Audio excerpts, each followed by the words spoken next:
great to be here today. I'm here to talk about my belief in having an open, honest, and efficient government. This is not a conservative or liberal issue, not a Republican or Democratic issue. This is an issue for all Utahns who believe that our lawmakers should be held to as high a standard as we have demanded from other institutions that we hold in high regard. As Americans, we are fortunate to live in a democracy that is guided by the voices of our people. A great way for citizens to communicate to their leaders is by signing petitions like those that will be presented here today. Fair Boundaries and Utahns for Ethical Government are two organizations that are working to achieve this same goal on the state level. First of all, Fair Boundaries. Fair Boundaries is trying to end gerrymandering, the form of redistricting where boundaries are deliberately modified to help or hinder certain political parties or candidates. Unfortunately, gerrymandering in Utah is an art form. Fair Boundaries is trying to change this process and benefit Utahns by bringing forth this grassroots campaign to change the way we draw our political boundaries. In Salt Lake County, our council, both Republicans and Democrats, voted for, and I signed into law, an ordinance to create an independent commission to redraw our Salt Lake County political boundaries. Unfortunately, this issue of an independent redistricting commission never saw the light at our state legislature. Having fair boundaries as an issue that Utahns overwhelmingly have expressed their support for, yet the legislature and governor have not acted. Utahns want to take partisanship out of our redistricting process and truly create fair boundaries. Citizens want to choose their elected officials and don't want elected officials choosing who they will have as their voters.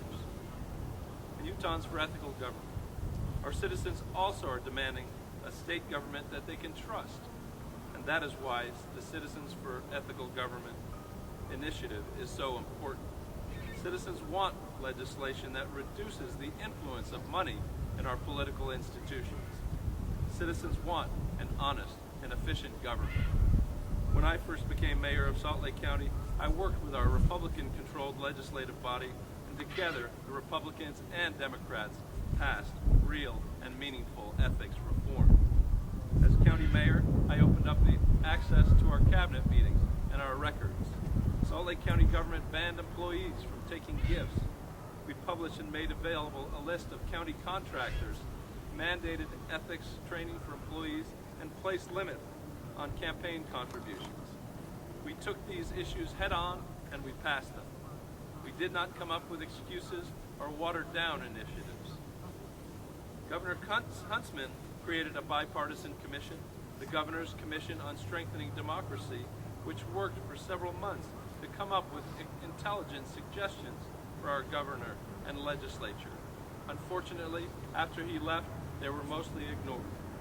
Utah now is to be only one of 4 states that has no campaign limits. Initially, I was encouraged that the legislature was attempting to take on these important ethics reforms during this past legislative session, but I was very disappointed that they did not go as far as they should have gone. They did not enact legislation that would have limited contributions to $10,000 for statewide candidates and $5,000 for Senate candidates. They did not ban state contractors from making political contributions to state candidates. And they did not mandate a 2-year cooling off period before exiting legislators could turn around and become lobbyists. Furthermore, I was extremely disappointed when they passed and the governor signed Senate Bill 275, which specifically written to take effect before April 15th, allowing any opponents of one of these initiatives 30 days to try to remove people's signatures from the initiatives. This is like changing the rules of the World Series once the series has actually begun. Imagine if the baseball commissioner decided after the first game of the World Series that he would change the rules of the game. The citizens would not stand for it, and the citizens should not stand for what has happened during our legislative session. We are here today as citizens of this great state of Utah. We have the opportunity to put two of these issues on the ballot, independent redistricting and the ethics reform this November. In Utah, it is time to get back to basics and focus attention on the things that matter most to our citizens and lead this state in the right direction. I encourage Utahns today to sign this petition before the time runs out. It's critical that you do it to bring back the voice of our citizens into our state government.